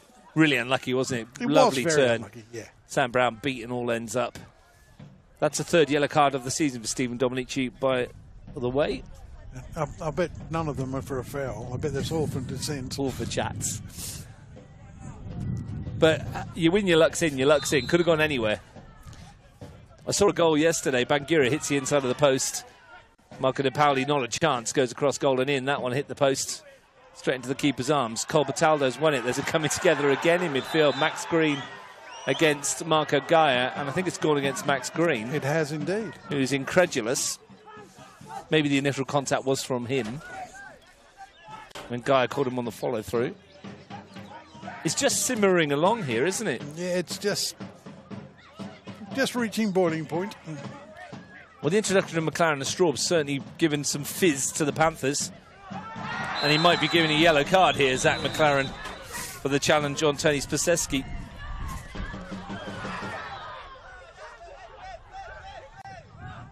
It's also a little bit unnecessary. McLaren in the book. I think we're going to have a change. Riley Souza is coming off for Nicky Subasic. No, I don't think he is. Well, Nicky Subasic is coming on. Riley Souza has just gone for a drink. I think it might be... Daniel Subasic as well coming on, it would seem. Ryan Keir might be... Well, effectively, these are both defensive options, aren't they? Yeah, I think it's... Dean's obviously just a little bit concerned that Daniel Barrett in particular is starting to cause him some problems, so he's going to shore up. It may well be that... just bring on some more inexperience, isn't it, in Nicky Subasic 66 games and Daniel Subasic 154. Yeah, I think it's probably going to be Vucic or somebody like that, maybe Ryan Keir, that might be making way. Well, we will see. Nicky Yadrick will drop into a 6 if that is the case. They haven't made the change yet. No, I think it's got to get cold now, hasn't it? At least the wind's I'm going to have to get the undergarments out, courtesy of Mick Klima. Oh, no, not now. The old winter ones that he put down there, he gave me, which are incredibly warm. They've been sat in storage for a year. Haven't needed them. It's another foul. Fernando needs to be a bit careful. Is he on a yellow? He certainly is. Yeah. Well, then why isn't he that another one? I mean, thank goodness it's not. Well, Riley Souza, who might not have been coming off, might now need to come off. Down in a lump in the middle of the park. Here's the changes. Jack Parach Cullen is walking over there as well, but that doesn't mean he's going off. I'm going to see who it is, what they're going to do here, because it's not obvious, is it? Nope.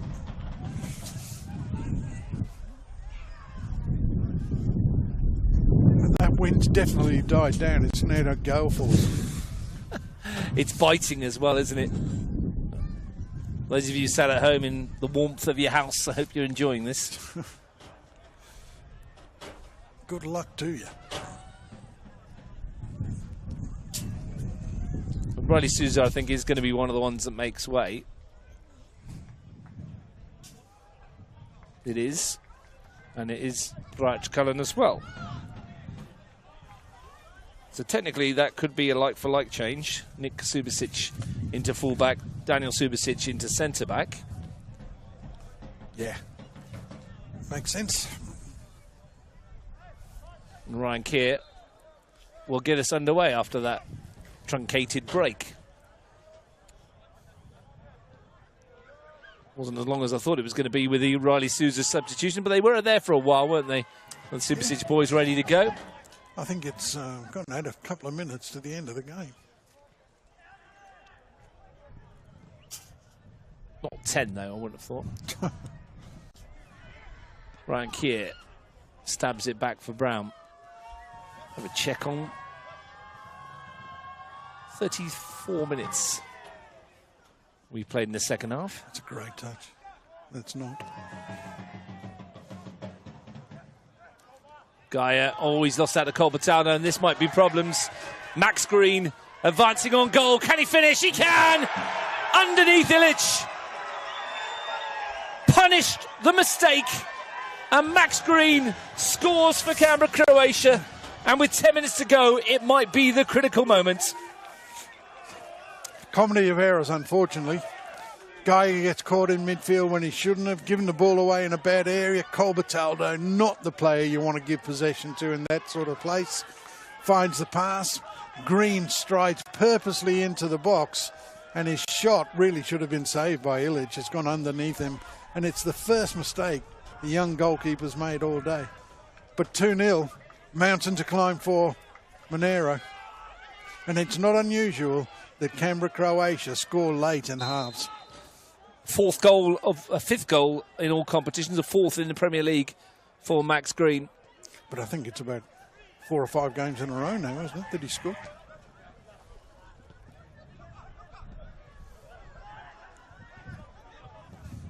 There's been a goal at Gungahlin. Gungahlin United 1, O'Connor Knights 1. Equaliser for them. Often say, though, if you're going to strike a ball low and hard at a tall goalkeeper, putting it close to him is probably a good choice because it's hard to get down, but I think Heath Ilic will be disappointed he's not made that save. It was more or less in his arc. He could have saved it. I mean, it was struck pretty well, and you loathe to criticise goalkeepers, especially one that's had such a good game. Well, the Panthers need to find a way back. You know, you can... Colbertaldo's won it back. Sorry, Steve.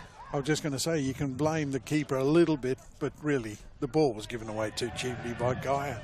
When they turned it over there, the error was always likely to be punished, wasn't it, with this kind of side that they're playing against. Max Green off the bench and on the score sheet again. Another free kick. Is it 4 or 5 games in a row for him now? Well, Max Green has scored now in the last 4 matches for Canberra Croatia. Including today? Including today, yeah. Scored in the 4-0 win over Monaro in the Cup. Scored in the 4-0 win over Gungahlin. And scored last week in the 2-1 loss to Tigers. And scored today. Good form. Good form. He's not played. He's not started a lot of the games either in the league. This is 3+3 now for him. 3 starts, 3 off the bench. Of course, he played in the Charity Shield, didn't he? Scored for Gungahlin, yeah. He knows where the net is. Scored in 3 different competitions this year. Vucetic to swing it into the area. Ryan Keir missed it. Fernando hooks it away. Daniel Subasic. Touch from Colbertaldo. Not his best, but it works out for him. Daniel Subasic from the left wing. He's a tricky winger now, isn't he? Good ball in too. Kachenko away. Balac has come back to win it. McLaren. Oof. Oh, and that's an interesting challenge, to say the least, from Daniel Subasic, and that sparked it as well. Zach McLaren's walked away from the scene of the crime, but I think Daniel Subasic would be lucky to escape sanction with that challenge. Wasn't the best, was it? No. He sort of body slammed in, didn't he? He has got away with it. Yeah. Free kick. On we go. Still chuntering away to Zach McLaren.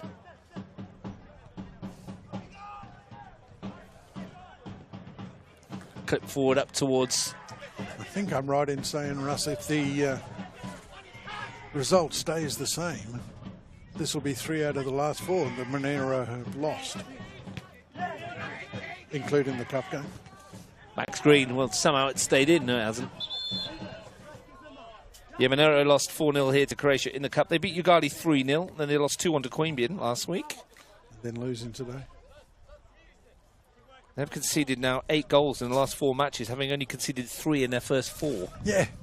Their form is going the other way in terms of concession. I watched some of the game against Queanbeyan last week, and it looked like they'd gone to a back 4. They changed the formation last week, which was an interesting one. Didn't work for them. Queanbeyan City winning the derby. The Clearwater's derby. Absolutely. Don't forget it either. Nicky Subasic. They enjoyed it as well, winning that derby match. Of course they did. That is interesting. Delphine has blown the whistle for offside, and then the lines before the flag went up, unless they're on the comms and he said offside and then put the flag up afterwards. He must have. Yeah, I think that's probably what it was, because he was looking across the line. Harold Spanner. He certainly put a spanner in the works. Well played, Steve Forshaw. That's why we get you on, isn't it? Well, that kind of comedy genius. I can't think of any other reason. Technically, it's because your wife told you need to get out of the house more. Sent us a message and said, can you get him on comms, please? She's changed the locks. She wants a nice quiet Sunday afternoon. Not getting one here. There's a yellow card for Nikki Subasic. She's only just come on the pitch. Yellow card for him. And now make that, I think, 2 for Croatia, 3 for the Panthers. And we've got 5 minutes to play. Well, they need to score now, don't they? If they're going to get anything out of this game, they've got to get on the score sheet, probably from this attack. Making a change, yeah. Marco Geyer off. Di Franceschi, is it? Yeah, Adam Di Franceschi. Marco Geyer. Not sure that's going to help them get a couple of goals. We might chuck him forward. He's decent in the air, Andy Franceschi. However, no in 144 league games, he's only scored 3. If he can get his 4th now, they're back in it. Yeah, well, he's gone up there to join in. Often good change to make a free kick like this, because the defender's like, well, is he? Whose is he? Who picks up the substitute? Can they find a delivery? It's Kutchenko. Lofted, it's too close to Brown. It's not accurate enough either. That's unlike him. It is, but it's a poor one, and you'll know it. Dylan Deep Jones is also stripped and ready to go. Over on that far side. Another central defender. Ryan Straub's playing there at the moment in a back 4. Needs must, I think, while he's marking Colbertado. He's trying to shift him on, I think. Once again, much like the cup tie, the difference is the clinicalness in the finishing. Chances few and far between for both teams, but the chances that Croatia have had, they've taken. They did on the cup night. The Panthers didn't take theirs. And a bit of luck as well. You know, you've had a goal disallowed for offside. You've hit the inside of the post. It's gone straight to the goalkeeper. Yeah. One of those things. And, you know, you're Paul McCaw and you're thinking, played them twice. Haven't scored. Haven't scored against them. Is there something else that we need to do? We've conceded 6. Do we have to look at the way we're defending? Are we getting enough out of the midfielders? Is the front 2 really working for us? And, you know, up till, you know, the last 3 or 4 games, they were in good form, but it's just seemed to have dropped away a little bit for them now. Well, they can point to moments, can't they? Like I said, if they're gone in 1-0 up with that goal that was disallowed for offside, then at 1-0 they hit the inside of the post for 1-1, and it's just maybe one of those days again. Yeah, but it's sort of consistently repeating itself. I mean, 2. At the moment it is, isn't it? Yeah, 2's not exactly a pattern, but you wouldn't want it to be getting any worse. McLaren. McCaw. Well, there's a case been made by the substitutes, isn't there, to say that they should be involved in the team against Gangala next week. Yeah. They've added some energy and some industry and a bit of purpose as well. Yeah, I think what they lack is what they brought Piccolo in for, and that's that little bit of creativity where you've got with Canberra Croatia, you've got Colbertaldo that you can slot into that midfield, the Adrich boys that can create for you, and Monaro just seemed to lack that a little bit. Kutchenko brings it down. Di Franceschi. They've had 2 really clear-cut chances. One's gone in, one's at the post, but other than that, you can't think Brown's had much of a job to do. And he made that smart save at his near post, didn't he, from Balac in the first half, and that was about it, really. Yep. Whereas Illich has been busy, not necessarily having to make difficult saves, but he's had to be boss of his box, and he's done it reasonably well, apart from one little blemish towards the end, resulting in the second goal. Made a good save in the first half, didn't he? I just can't remember from who at the moment. Back for Di Franceschi. Deep Jones had to put his jacket back on. Barach has it back. Goes down looking for the free kick. Gets it. Max Green penalised now then. This is Fernando territory. This is Robert Kachenko territory. Stephen Dominici territory. We're into the final minutes.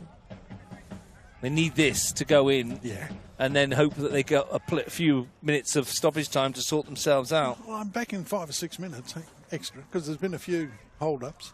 Kreskus is over it as well. Dominici is there too. 4 in the wall will be 5 by the time the get retreated. Like Delphine Shakespeare. I often think that if you're in form, if you've had a good game, take the free kick. But these two guys haven't really been in it. Well, it looks like Kreskus, doesn't it, from the angle that we're at? Yeah. Well, if that is the case, Dominici should be in the box. Kreskus over it. Certainly got the left-hand post to hit. As we tick into stoppage time. Kreskus whips it over the wall straight down the throat of Sam Brown. Can't see the point of Stephen Dominici not being in the penalty area for that if he wasn't taking it. Melik got there ahead of Colbertaldo. Dominici turns into Colbertaldo. Wanted a free kick, doesn't get it. Green. An exasperated Stephen Dominici. Nicholas Subasic. Off on the run. Can't find a way through. McLaren has been busy since he's come on. McCall, Zach McLaren's not had the best of seasons in terms of being picked for teams. 2 starts, 2 off the bench. He's making his point today, though. Offside, I think. Gee whiz. It was, but there's a free kick here. Died in the wall. Wasn't given. Dominici hasn't moved from this spot here where he lost the ball. No, he's still stood there, isn't he? Sam Brown and Stephen Dominici having a chat now as well. That's in his general direction. It's over the head of Spaseski. Here is Dominici. Spaseski's gone to meet him. Dominici's got away from him. Well, that's a free kick. Spaseski fouls. Apparently. Didn't see it, so I can't help you. Change in stoppage time. Fernando off. Dylan Deep Jones on. Must be for the match bonus.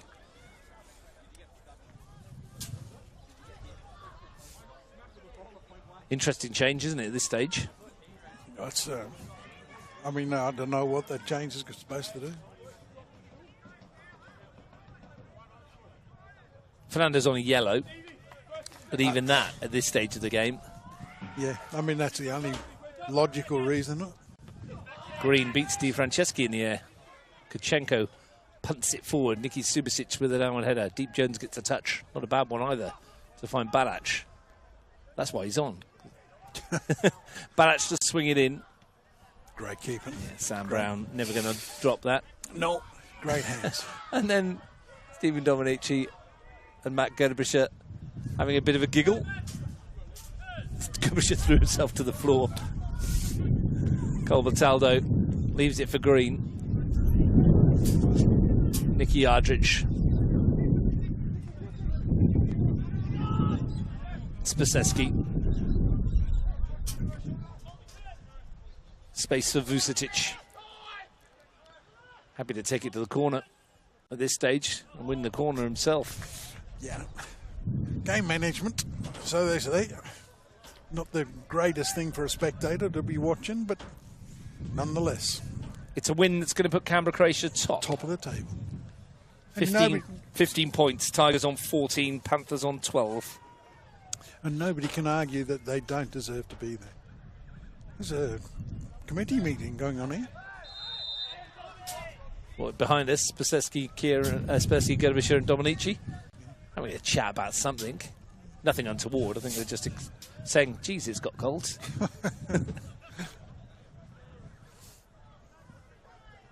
Free kick for Croatia. They'll be in no hurry to take it and in no hurry to get it in the penalty area, I wouldn't have thought. Be surprised if it's going anywhere but back towards that corner flag. Well, they've only got 2 in the box, so it's not going in the box, that's for sure. Panthers only had 3 in the box off their first corner of the game, didn't they? So which, again, it's a surprising tactic. Colbertaldo over it, and Vucinic will take it towards that corner flag. Get a corner. He's found Colbertaldo with a pass in the end, and he's picked out Sparrow, who's got the hit away. Oh, and it's taken a deflection, and it's wrong-footed, the goalkeeper. And Daniel Sparrow puts the icing on the cake. Canberra Croatia take the 3 points with 3 goals and going top of the table in some style. Yeah. Again, I think Illich will be a little disappointed about his role in the 3rd goal. And I think Monaro, as a defensive unit, generally will be a little disappointed with the last 2 they conceded. I mean, Colbertaldo makes a very simple run in behind and nobody tracks him. The ball is fizzed into Sparrow and he's got to take that extra touch to get it under control, and there's still nobody there to close him down. He's hit cleaner once, hasn't he? I think it must have nicked off somebody because it wrong-footed the goalkeeper. Well, it looked like the way it bounced over him, yeah. So it must have taken a deflection somewhere along the way, maybe off a toe of someone. But it will be Daniel Sparrow's goal.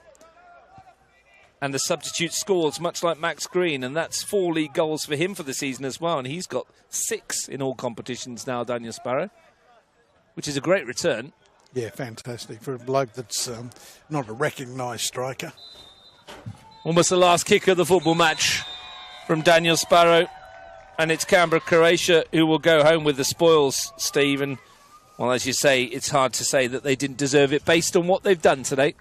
Look, I think Canberra Croatia have proved beyond any sort of reasonable doubt that they've got the measure of this Monaro side. And I think Monaro have got some improvement in them and they can actually test Canberra Croatia the next time they play. But they're going to have to get that improvement. Today, they had a slow start. Canberra Croatia came out of the blocks with a reasonable sense of urgency. They played well for that first 10 or 15 minutes. Then Monaro got themselves back into the game. Unluckily, had a goal disallowed. But then after Canberra Croatia scored, it really was a very comfortable performance. The only real danger was Dominici when he hit the post. But other than that, I think they've dealt with everything that Monaro had to throw at them and have caused problems at the other end at will. So, good result from a good team who thoroughly deserved their victory today. Quarter now to go at Gungahlin enclosed. It's 1 apiece between Gungahlin and O'Connor Knights. They're into stoppage time at the game at Majura. Majura 0, Belconnen 8. Now Belconnen winning again. Canberra Croatia have won 2-1 at Tuggeranong. Breaks a goal from Riley McQueenie in the 4th and 5th minutes, getting them over the line against Tuggeranong. Molly Johnson pulling one back.